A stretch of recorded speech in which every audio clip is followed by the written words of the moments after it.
Are you tired, overwhelmed, frustrated? You are not alone. Today, we're going to talk about 5 ways to manage stress. I was watching the news last week and I was so surprised by everything that's happening. We have wars, we have natural disasters, economic insecurity, and it's just all so overwhelming. So, today, we're going to talk about 5 ways that I reduce my stress, and I hope you find it helpful. If you're new to my channel, welcome. I'm Dr. DuPont, I'm a board certified gynecologic oncologist, and I'm passionate about educating women on how to live more productive and longer lives. And I believe that begins with great health. Well, some of the ways that I have learned to reduce stress over the years are what I'm going to kind of share with you today. My number one tip that I tell patients is exercise. A lot of times when we're really busy, when we have a lot going on, we actually don't make time to exercise. And that's really when we need to exercise the most. So it doesn't have to be an hour, just take 20 minutes. It may just be walking during your lunch break or walking after your evening meal, but that would really help keep you calm and focused. And exercise just has so many great benefits. So even though you're super busy, try to make time to exercise. They say what gets scheduled gets done. Schedule it so that it can happen. I prefer to exercise in the morning because then I know it's kind of out of the way.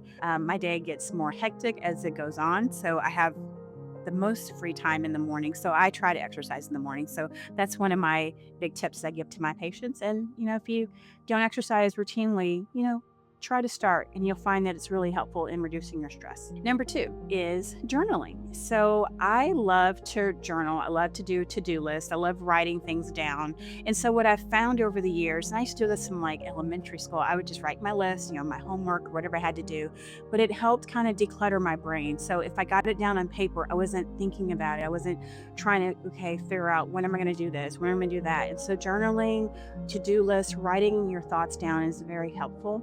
I'll tell patients that have problems, relaxing at night or even sleeping, try journaling, because a lot of times you just need to organize your thoughts, get rid of what happened today, write down your to-dos for tomorrow. And that just really gives you a sense of peace and sense of calm. And so journaling is my number two. Number three is keeping the Sabbath. Now, when we were little kids, I was taught, the 10 Commandments. And one of the commandments is to, keep the Sabbath. I learned it when I was little, but when I was in college, I really began to put it into practice because, I was pre-med. And so I was always having all these science classes and there's always a test coming up.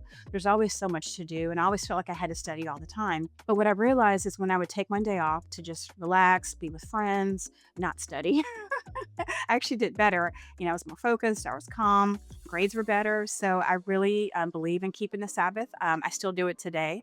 And, just last week I had all this stuff to do. I was running errands all on Saturday. So, like, all the things I had to do on Saturday, like half of them didn't get done. And I was like, oh, when am I going to get this done? I was like, maybe I'll just do them on Sunday. I was like, nope, I'm not going to do it on Sunday. So I decided to not do it on Sunday and just got up super early on Monday and knocked out all the things I had to do. And the work still got done, but I kept the Sabbath. So definitely consider keeping the Sabbath. Number four is meditation. So I've kind of always struggled with meditation or deep breathing exercises because I guess I just didn't know how to do them. And then also with my Judeo-Christian belief system, I thought, well, maybe, it's not really proper to do. And then, one day I was reading in Genesis 24:63, where it tells a story about, Abraham's wife dies and he sends a servant to go find a wife for his son, Isaac. And, it was so amazing. I'm going to read this to you because I don't want to mess it up. But, it says, he went out to the field one evening to meditate. And as he looked up, he saw camels approaching. So the caravan that was coming was his new bride, Rebecca. But I was like, he went out to meditate in the evening. And I had never seen that scripture before. I've read the passage many times and it never stood out to me. And I'm like, meditation is so important. I'm going to try it. So there's 2 apps that I absolutely love. They will teach you how to meditate, how to do deep breathing exercises. One, and they're very common. There's probably a lot more, but these are the 2 that I've used personally. The Calm app and Headspace has an app, and they're very, very good.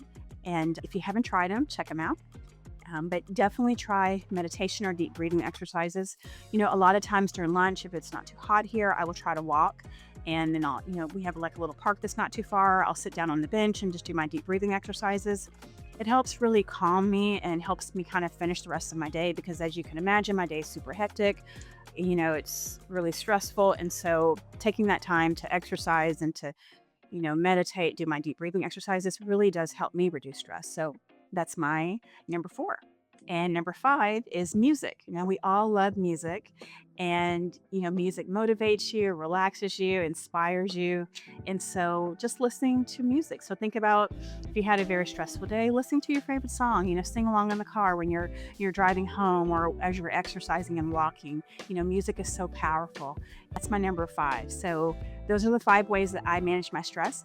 Let me know how you manage your stress. Are there some things that maybe I haven't thought about or some things I need to try? Or if you want to share with others what helps you manage stress, put them in the chat below. I want to thank you for watching to the very, very end. And if you like this video on how to manage stress, watch this next video here that talks about ways to reduce stress before surgery. And I'll see you in the next one. Thank you for watching. Bye-bye.